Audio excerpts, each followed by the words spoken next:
bem-vindo, seja muito bem-vinda a mais um episódio do Globo Rural Cast, o nosso podcast, o nosso videocast, que você consegue ouvir, consegue assistir aí por todas as nossas plataformas.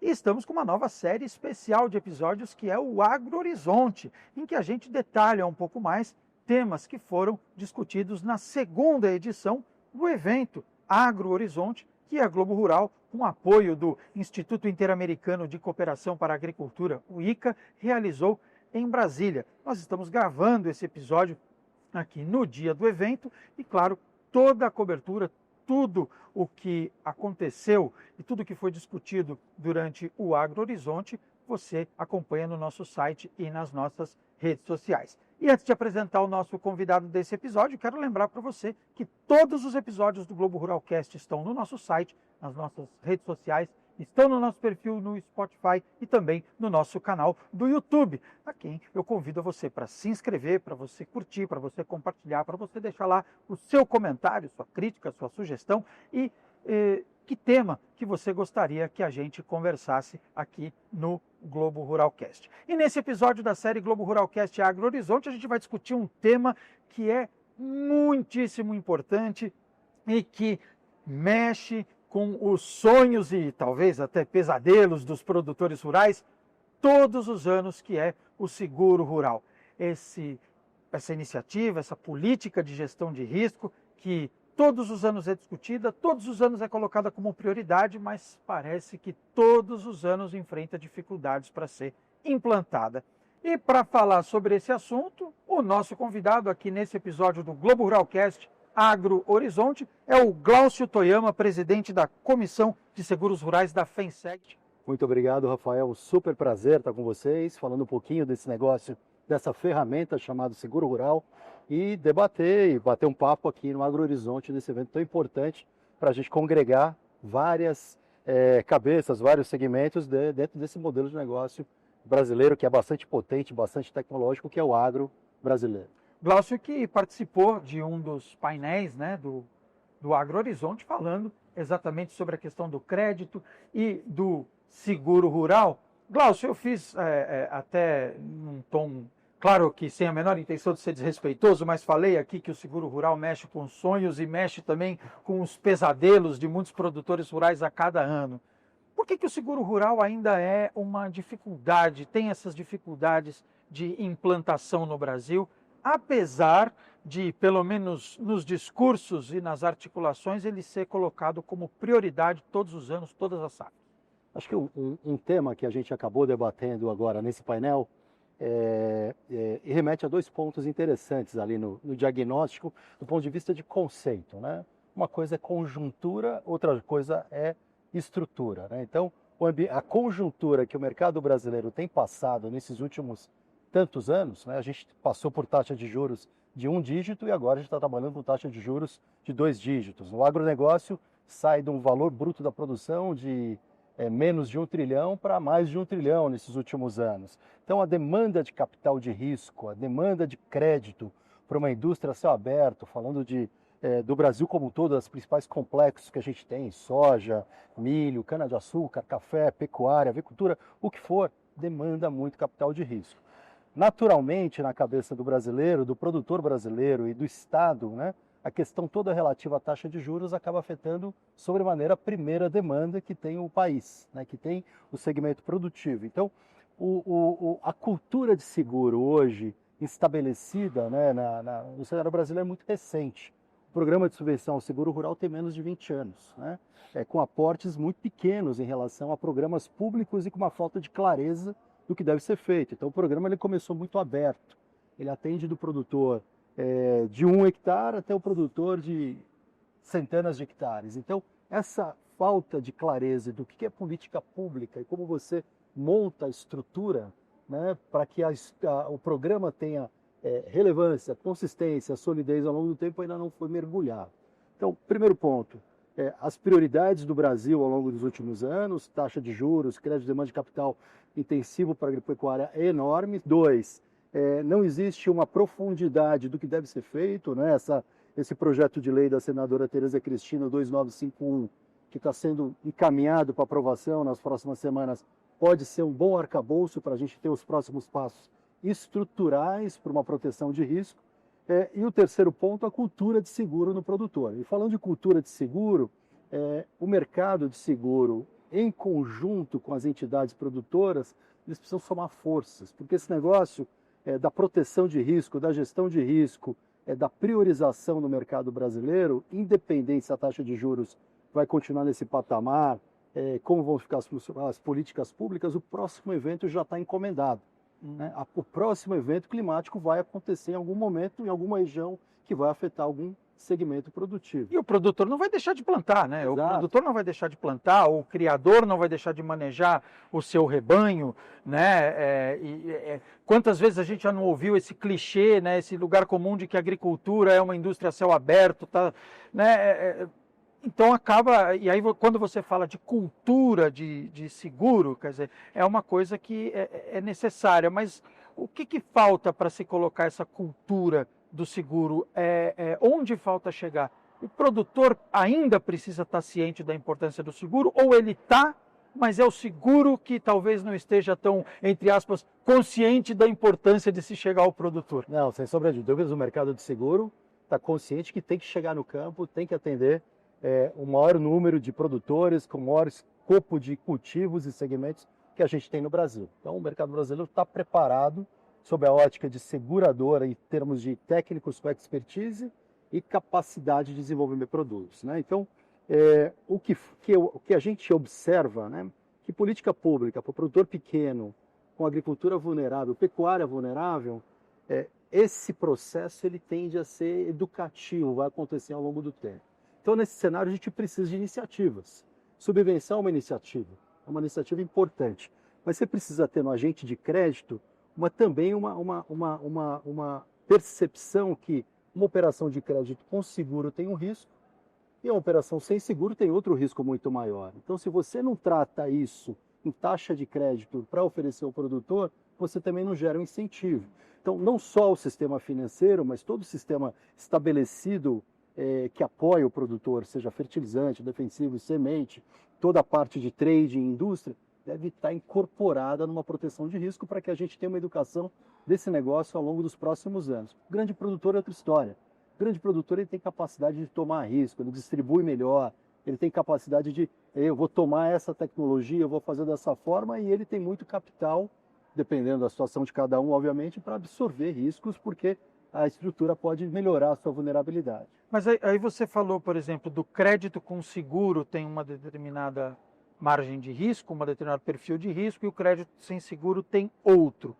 Mas como fazer essa associação do crédito com o seguro como produto ao produtor rural, sem também cair em riscos, e aí você me corrija se eu estiver errado, mas sem cair em questões, por exemplo, como o uso de venda casada, ou como é que se chega a um modelo em que você possa fazer uma associação eficiente entre o crédito e o seguro, sem que isso pareça um modelo de venda casada tão criticado aí, tão criticado não só no agronegócio, como em qualquer outro setor da economia. Não, perfeito. Eu acho que o primeiro ponto sobre a tática que a gente tem feito é conversar com as instituições financeiras. Por que um seguro melhora o risco na operação do crédito? Então, a gente precisa tratar, quando tiver análise do crédito pelo setor financeiro, aquele custo, aquele risco do produtor com seguro deveria ter o melhor risco.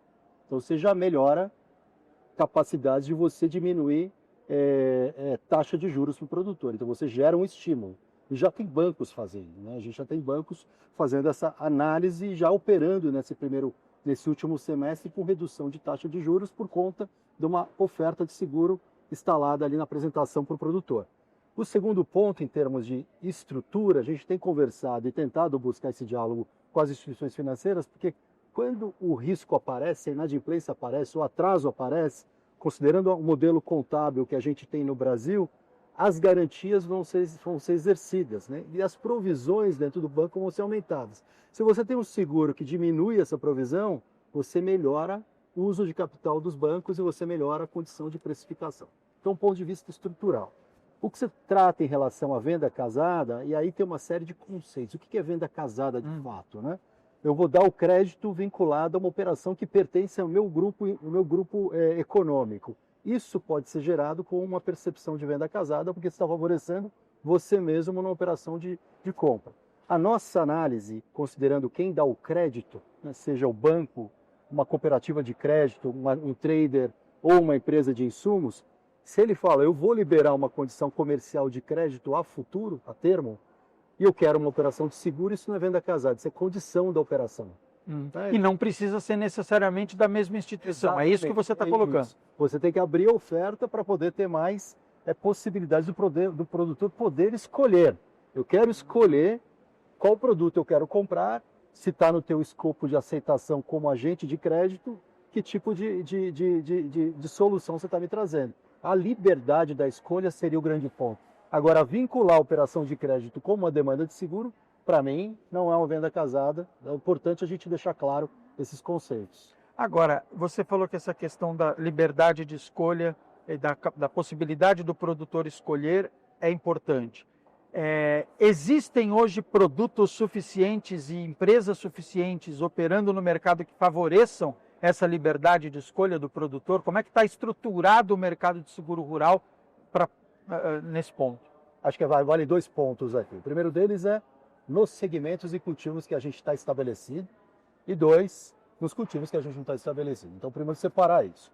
Nos cultivos que o mercado de seguro está estabelecido, considera que para este ano, safra 25-26, o mercado se preparou para fazer 20% de penetração de seguros. Né? A gente tinha 10%, no maior pico de penetração de seguro com o PSR, e a gente estava caminhando para uma capacidade de risco do mercado global de seguros para ter 20 pontos percentuais. Então, um avanço bastante grande.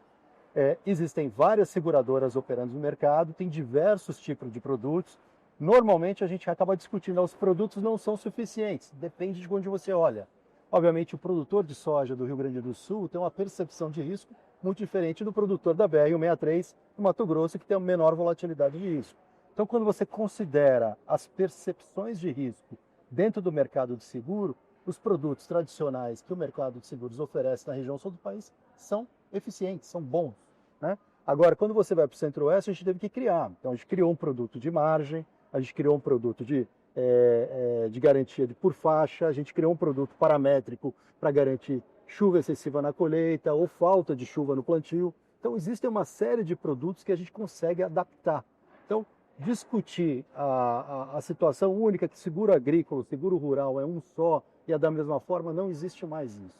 Né? O que a gente tem hoje no país é uma vastidão de chegada em tecnologia do produtor rural, com a capacidade de absorver um volume grande de dados para que a gente incorpore nossa metodologia da seguradora para precificar e para aceitar risco. Então, falar que os produtos hoje não estão adequados já é uma coisa do passado. Então, tem mercado para oferecer, seguradoras e seguradoras, diferentes produtos. Agora, quando você olha para os outros produtos ainda não tradicionais na cabeça da seguradora, pimenta do reino, que pediram para a gente, açaí, diversos produtos de HF, hortifruti, aí a situação se pega, porque tem muita expertise para pensar.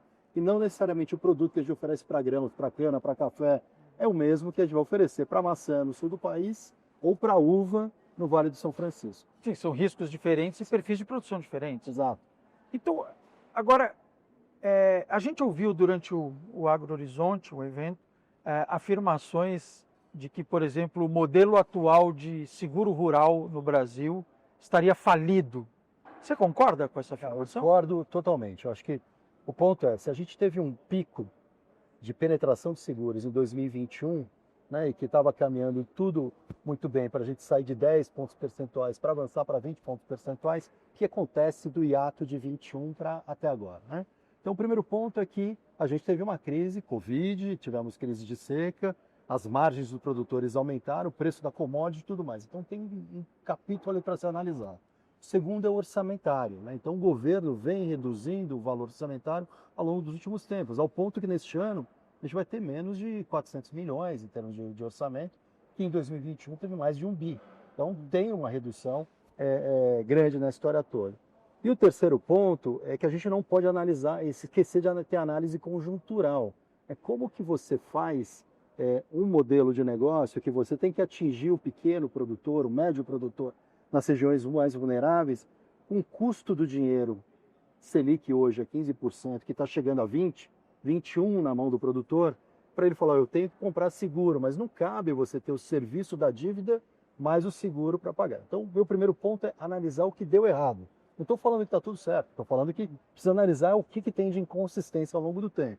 O segundo ponto, que tem na história toda da revisão, e é super saudável analisar, o que era agricultura em 21, o que era agricultura de seguro antes de 21 e depois disso.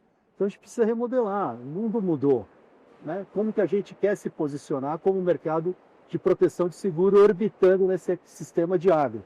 Então existe uma necessidade das seguradoras saírem dos seus escritórios em zonas urbanas, irem para o campo e falar, olha, aqui no Mato Grosso o pessoal quer um produto diferente, eles estão preocupados com esse perfil de gatilho, com esses fenômenos que estão na ponta. O produtor de uva no sul quer um produto diferente do produtor que tem no Vale do São Francisco, e assim por diante. Então, o segundo ponto é como que as seguradoras preparam produtos mais aderentes para entrar nesse negócio, e em cima disso, todo o arcabouço de talvez a cabeça do representante do governo falando de revisitar todo o modelo que está falido, talvez seja que precisa ser feito para que a gente possa realmente ter um programa grande.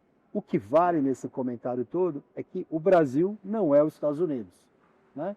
95% dos produtores contratam seguro nos Estados Unidos e contratam os produtos que a gente tem no Brasil. Por que não contratam aqui? Lá você dá mais de 60% de subvenção para todos os produtores. Mas a taxa de juros é 2, 3, 4, 5% ao ano. Aqui a gente está falando 15 a 20 pontos percentuais ao ano. Então, as coisas não se comparam. E o orçamento da política pública brasileira para seguro é infinitamente menor que o que tem nos Estados Unidos. Você falou de orçamento, esse ano inclusive teve até uma contenção, né? O orçamento que era de 1 bilhão caiu aí, né? Teve uma contenção, caiu a quase pela metade, e vocês falando numa meta de 20% de penetração do seguro rural. Essa meta já está comprometida? Não, essa meta nem chegamos perto. A gente vai ter uma penetração de seguros vinculado ao PSR inferior a 5 pontos percentuais, com toda certeza, se não for menos, né? A grande dor de cabeça nesse momento para a gente já sabe que a operação de verão tem risco, não tem cronograma de aplicação por parte do Ministério da Agricultura para soja, nem milho-verão, nem todos os cultivos são contratados no segundo semestre. Está zerado. A gente só tem 8 milhões para uma parte do programa chamado Manejo Usar, que é ridiculamente pequena para atender o produtor de soja no mercado brasileiro, que não vai chegar nunca no volume de penetração que a gente tinha no ano passado. O segundo ponto mais preocupante em relação ao ano de 2025 é que grande parte dos pagamentos de inverno, que as seguradoras já estão pagando os sinistros de inverno e os corretores que têm na operação, não foi pago pelo governo. Então isso nos preocupa, porque no final do ano passado a gente viu uma situação que a gente, em termo técnico, financeiro e orçamentário do governo, chama desempenho. Então foi empenhado um valor no final do mês de dezembro, foi desempenhado porque o governo tinha caixa para bancar a situação. Então isso nos preocupa se esse ano vai se repetir uma situação dessa, afetando o fluxo de caixa das seguradoras e tendo que cobrar dos produtores. E o que as seguradoras fazem numa situação dessa? Simplesmente interrompem a contratação de seguro? Porque imagino que as seguradoras também tenham as suas metas, tenham os seus objetivos dentro do segmento, né? Numa situação dessa, o que faz? Simplesmente deixa de oferecer o produto ou tem outras opções? Não, em hipótese alguma. Então, uma proposta do mercado de seguros rurais é que a gente nunca tira o produto da prateleira. O produto está lá. Uma parte do prêmio a ser pago nesse processo vem da subvenção, mas o produtor sabe disso. Então a instrução de venda o produto está aberto, existe uma parte que remete à subvenção federal e estadual. Não havendo a federal, produtor, a gente vai ter que, você terá que fazer a frente da falta da subvenção. Ele sabe disso. Então esse negócio já acontece há mais de 4, 5 anos no mercado de seguros brasileiros. Então o primeiro ponto, a gente não fecha as portas, a gente continua vendendo. Por anos, a gente teve uma participação do PSR no total de seguros agrícolas perto de 50%. Então, apesar do PSR representar grande parte das brigas que a gente tem hoje em termos de orçamento, em anos o volume do PSR só foi 50% do total de seguros agrícolas vendidos no Brasil. O grande ponto aqui da nossa preocupação é o que a gente faz com a safra de inverno se não tiver pagamento do governo. Aí sim é prejuízo na certa para o mercado segurador. O que esse negócio incorre? Incorre numa revisitação de preços e uma mudança na percepção do que é risco o governo para a operação de crédito do seguro, coisa que a gente nunca viu no mercado brasileiro. Tem expectativa de liberação desse orçamento que foi contido do programa de subvenção ou não? Por enquanto não, porque o bloqueio foi feito. A gente já teve uma discussão com especialistas de planejamento do orçamento do governo e esse dinheiro já foi destinado para outras públicas. Então, o que pode ser feito agora, dependendo das entidades vinculadas ao agronegócio, CNA, OCB, Sociedade Rural Brasileira e os estados em si, é pressionar o Congresso para que consiga, pelo menos, ter um recurso extraordinário aí nos próximos 2 meses para não desamparar 100% da operação de verão. Estamos falando de, provavelmente, 240 a 250 mil apólices sendo afetadas nesse momento pela falta da subvenção. Agora, o governo, dentro do governo já se falou várias vezes, a gente até acompanha esse assunto muito de perto na Globo Rural, de um novo modelo de seguro. O Ministério da Agricultura chegou até a sinalizar uma união do programa do seguro rural com o Proagro, uma ideia que, pelo menos até onde a gente sabe, o Ministério do Desenvolvimento Agrário não é muito favorável. Na visão das seguradoras, o que seria um modelo, se não o ideal, mas um modelo mais positivo, mais favorável e mais competitivo de seguro agrícola? Fundir com o Proagro é uma possibilidade? Não? Como é que as seguradoras veem essa, digamos assim, essa reorganização do modelo de seguro rural no Brasil? O primeiro ponto é que, do ponto de vista de gestão de risco, ter 2 programas com sombreamento é muito preocupante e muito ruim para a gente no mercado brasileiro. Então a gente precisa dar clareza como que o Proagro vai operar e como o PSR vai operar para a gente não atender os mesmos públicos e caracterizar desvios comportamentais que pode acontecer numa situação dessa. Esse é o primeiro ponto. Então, do ponto de vista de política pública, precisa ser pensado. O que cada um deve ser feito, o que cada um deve fazer. Né? Sob a ótica de governo, não sou do governo, nunca fui do governo, mas eu entendo alguns dos pontos. O principal ponto que eu tenho escutado é, nesse momento, as seguradoras querem entrar no Proagro, pegar essa camada de risco pertencente aos pequenos e médios produtores que estão instalados no Proagro, mas e se tudo começar a traduzir em prejuízos para o mercado privado? A seguradora vai continuar nisso mesmo com problemas? Sim, as seguradoras elas têm capacidade de solidez para tratar um programa de seguro agrícola, porque é um evento catastrófico. 1 ano vai ser doloroso, 2 anos pode ser doloroso, mas ela vai continuar lá. Mas a preocupação do governo é adequada, não é uma percepção, porque é política pública pensando nos mais vulneráveis. Para nós, né, o que a gente imagina em termos de suporte para um programa público como o Proagro, nós tivemos êxito em aceitação de risco e precificação e gestão de risco ao longo desses últimos 20 anos. Os resultados das seguradoras no conjunto dela nos últimos 5 anos é muito melhor do que o Proagro. Né? Então, o que acontece aqui? A gente poderia gerar tecnologia e dividir processos para ter melhores soluções para ambas as partes, em termos de programas públicos? Poderiam. Mais do que isso, o mercado segurador, conhecendo como é feito critérios de preço e de aceitação de risco, poderia dar capacidade para o Proagro para que ele não tivesse que submeter ao Tesouro. Esses últimos anos foram quase 20 bilhões de demanda para o Tesouro Nacional em prejuízo do Proagro, que poderiam ser revisitados se tivesse uma ferramenta mais adequada em termos de percepção de risco, combate à fraude e modelos adequados de gestão que tem no campo. A gente está encaminhando para o final, Glaucio. Eu queria te perguntar uma coisa sobre a questão do tal fundo de catástrofe, né? Qual a importância de se ter um fundo de catástrofe e como ele contribuiria para se ter uma política de seguro rural e uma estrutura de seguro rural também mais eficiente aqui no Brasil? O fundo de catástrofe é fundamental para uma política pública. Ele tem 2 aspectos. Primeiro, você atrair capital de risco privado para o mercado brasileiro, que isso é fundamental, considerando a importância que tem o agronegócio para o país. E 2, o fundo catastrófico poderia reduzir o custo do prêmio de seguro para o produtor. Né? Então, são 2 aspectos importantes. O que a gente tem que tratar nessa história toda, em termos de fundo de catástrofe, é como que ele vai ser gerido. Porque ele tem que ser um capital de risco para suportar o mercado segurador de forma independente e com muita transparência para que as políticas possam passar por ali. o fundo de catástrofe por si só é uma ferramenta, né, que ele vai trazer uma proteção para todo o sistema. O que é mais importante nisso é o que está ligado e orbitando nisso. Como que funciona a decisão, essa seguradora, esse modelo de negócio, esse portfólio, pode ou não pode entrar? Então, esse time técnico é a parte mais crucial para que a coisa dê certo. Não adianta simplesmente montar um fundo. Você tem que ter gente muito capaz para falar de política pública, para falar de como o modelo vai caminhar nos próximos 3, 4, 5, 10 anos e fazer esse negócio ter consistência e sustentabilidade.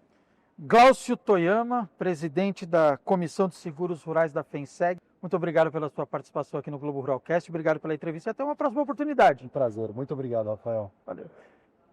E aqui a gente termina esse episódio da série Globo Ruralcast Agro Horizonte, aqui diretamente de Brasília. Lembrando que esse e todos os outros episódios do Globo Ruralcast você encontra no nosso site, no nosso perfil no Spotify, também nas nossas redes sociais e no nosso canal do YouTube, que eu peço para você se inscrever, para você ativar ali as notificações, para você curtir, para você compartilhar o nosso conteúdo e deixar lá o seu comentário, a sua sugestão de assunto aqui para o nosso Globo Ruralcast, tá bom? Eu vou ficando por aqui e até o próximo episódio.